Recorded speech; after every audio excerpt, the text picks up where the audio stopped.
ये कह रहा है अगला बिल गेट्स वो होगा जो अभी इस समय वाइब कोडिंग कर रहा है। आज मैं डॉक्टर रिम्पी के पास बैठा हुआ था और उन्होंने एक आर्टिकल पढ़ा। वो आर्टिकल बहुत पावरफुल था। उसने बताया कि किस तरह से जो नई चीज़ आ रही है अब।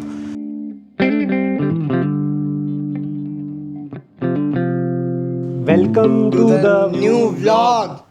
कुछ सीख रहे हैं, कम से कम बुढ़ापे में मैं व्लॉग चालू कर रहा हूँ और ये लोग अभी तक स्कूल से वैसे वापस आ गए। Good good. तो दोस्तों आज मेरी मुलाकात हुई है, मतलब मेरी बातचीत हुई है अमन पराशर से। अमन पराशर हमारे एक ज़िनोगी हैं, नहीं ज़िनोगी वो नहीं है, उनकी मम्मी ज़िनोगी हैं और वो ख़ुद माइक्रोसॉफ्ट में इंजीनियर हैं। इस समय वो सेल्स फोर्स में हैं, वेरी गुड कंपनी। और मैंने उनसे डिस्कस किया था श्रीश के बारे में कि श्रीश को क्या पढ़ाई करनी चाहिए, क्योंकि IIT PMT तो कर नहीं पाएगा क्योंकि केमिस्ट्री छोड़ दिया इसने। तो अब और कौन कौन से रास्ते हैं। तो ऑलमोस्ट 1 घंटे के लिए उनसे जो बात हुई, मज़ा आ गया। दोस्तों अभी मैं डॉक्टर साहब के पास आया हूँ तो उन्होंने कुछ न्यूज़ पढ़ी है, बहुत इंटरेस्टिंग सी न्यूज़। 28 इयर्स का मेटा बिलियनेयर है, मेटा में काम करने वाला बच्चा है जो बिलियनेयर है। एक सेकेंड, मेटा में काम कर रहा है ये। At the age of 28 he became a billionaire. तो वो ये कह रहा है कि नाउ इट इज़ इवन जैसे मैं कोड करता था that is outdated. AI can code much better than you. So if you are 13 year old, वो 13 साल के बच्चों को सलाह दे रहा है, stop playing video games, stop spending time here and there. तो ये टाइम ऐसा है कि जिसमें तुम स्टीव जॉब और मार्क ज़करबर्ग बन सकते हो अगर तुम AI के टूल्स को अच्छे से यूज़ करना, उनको इस्तेमाल करना सीख जाओ। बिकॉज अब ये वेव आ रही है। 13 साल के बच्चे कह रहे थे उस टाइम बिल गेट्स ने कंप्यूटिंग में किया, स्टीव जॉब्स ने अपने फील्ड में किया और मार्क ज़करबर्ग ने एक सोशल मीडिया में किया जो काम, वो एक वेव थी, उसने राइड कर ली इन तीनों ने। तो if you can ride that wave right now with AI, तो तुम्हारा टाइम इस तरीके का है तो you can become very much like billionaires and all those things. Like अगर आप want to be really super successful in your careers. वो ये कह रहा है Meta's 28-year-old billionaire prodigy says the next Bill Gates will be a 13-year-old who is vibe coding right now. I don't know what is vibe coding. ये कह रहा है अगला बिल गेट्स वो होगा जो अभी इस समय वाइब कोडिंग कर रहा है। Vibe coding, VIBE, vibe coding. दोस्तों ये वाइब कोडिंग क्या होती है? VIBE, वाइब कोडिंग, ये पहली बार सुना है हमने। Vibe coding is a software development process that uses AI to generate functional code from natural language prompts, allowing developers to focus on overall vision and desired outcomes rather than writing code line by line। तो इसलिए दोस्तों ना तो आप खुद ना तो बच्चों को पुश करिए किसी भी ट्रेडिशनल तरीके से पढ़ाई करने के लिए। अगर आप AI को यूज़ करते हैं और अपने करियर को, मतलब करियर को नहीं, अपनी लाइफ को एनहांस करने की कोशिश करते हैं, तो I think this is the future of careers.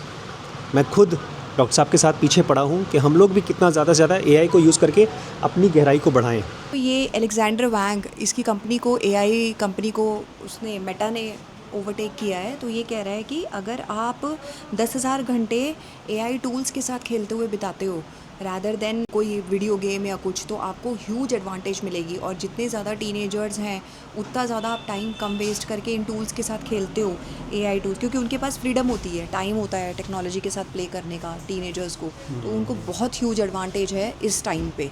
दोस्तों श्रीश मेरे पास अभी बैठा नहीं है, ये बातें मुझे श्रीश को बतानी थी तो मैंने फटाफट डॉक्टर साहब से रिकॉर्ड करा लिया और मोस्ट प्रॉब्ली इसको ब्लॉग में डाल करके उसको शेयर करेंगे। आप भी दोस्तों, अगर आपका बच्चा है 10 साल के ऊपर, 11, 12, 13 साल का, तो उसको मोबाइल फ़ोन इसलिए मत दीजिए ताकि वो कंटेंट देख सके, गेम खेल सके। उसको कंप्यूटर्स दीजिए ताकि वो AI टूल्स यूज़ कर सके और basic structure of coding, architecture of coding उसको समझ में आना चाहिए, कैसे क्रिएट करते हैं। दोस्तों बड़ी इंटरेस्टिंग चीज़ हुई, अपना काम करो तुम। एक बड़ी इंटरेस्टिंग चीज़ हुई है। आज मैं डॉक्टर रिम्पी के पास बैठा हुआ था और उन्होंने एक आर्टिकल पढ़ा जिसके बारे में मैंने भी आपको शेयर किया। वो आर्टिकल बहुत पावरफुल था। उसने बताया कि किस तरह से जो नई चीज़ आ रही है अब कंप्यूटर की दुनिया में, AI की दुनिया में, उसको बोलते हैं वाइब कोडिंग।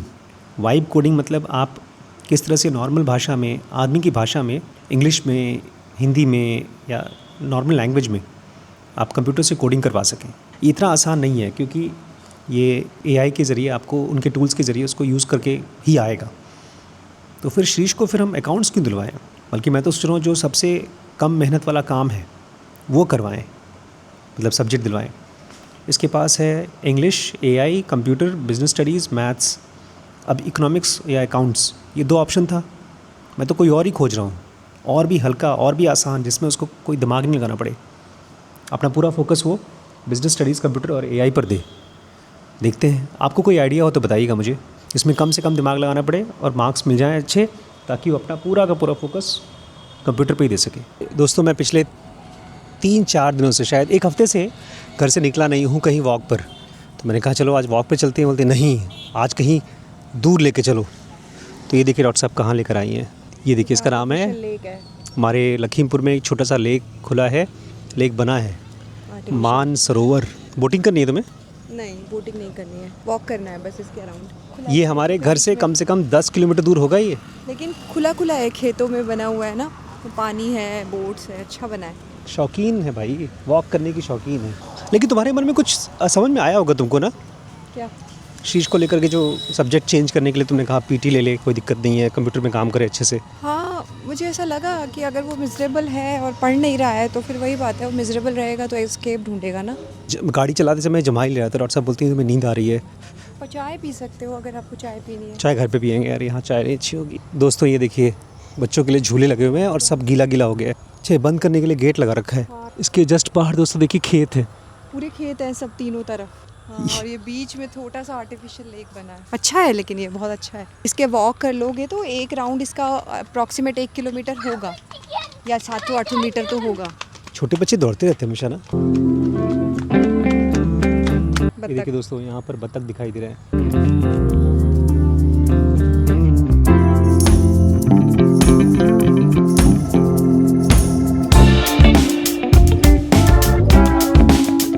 दोस्तों हमको यहाँ पर लखीमपुर के हमारे फ्रेंड्स मिल गए हैं जिनके साथ हम व्लॉग बना रहे हैं। राज, इरफान, मोनीश।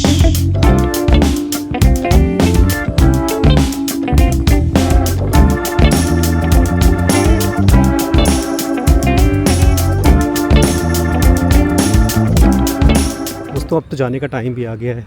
दोस्तों करियर का डिसीजन एक बहुत ही लंबा डिसीजन है। सही करियर चूज़ करना जितना जल्दी से जल्दी आप चालू करें उतना अच्छा, क्योंकि इसमें लग जाते हैं कई बार 10 से 20 साल। क्योंकि हमें से ज़्यादातर लोग अपने करियर को ना कॉन्शियसली खोजते नहीं हैं। मैंने अपना करियर MBBS के बाद, बल्कि MBBS के दौरान ही सर्च करना शुरू कर दिया था। आज की जनरेशन ज़्यादा समझदार है, वो अपने करियर को शुरू से ही ऐसा खोजना चाहती है कि उनको ज़्यादा जॉय मिले, ज़्यादा खुशी मिले, साथ ही साथ कमाई भी हो। तो मैं चाहूँगा कि आप सबके सब अपने बारे में थोड़ा सीरियसली सोचें और इसको इतना जल्दी डिसीजन ना लें। शिरीष का ये बहुत ही बड़ा पड़ाव अब डिसाइड हो रहा है कि वो केमिस्ट्री और फिज़िक्स दोनों नहीं लेंगे। अब पूरी तरह से फोकस करेंगे कंप्यूटर में और AI पे। आज इस वीडियो को हम लोग यही ख़त्म करते हैं। मिलते हैं आपसे नए व्लॉग में, नए दिन में। dkbrains.com ज़रूर चेकआउट करिएगा, क्योंकि वो आपके करियर को बिल्डअप करने में, डिसीजन को सही तरीके से लेने में हेल्प करेगा। ठीक है, आज के लिए इतना ही दोस्तों, मिलते हैं कल।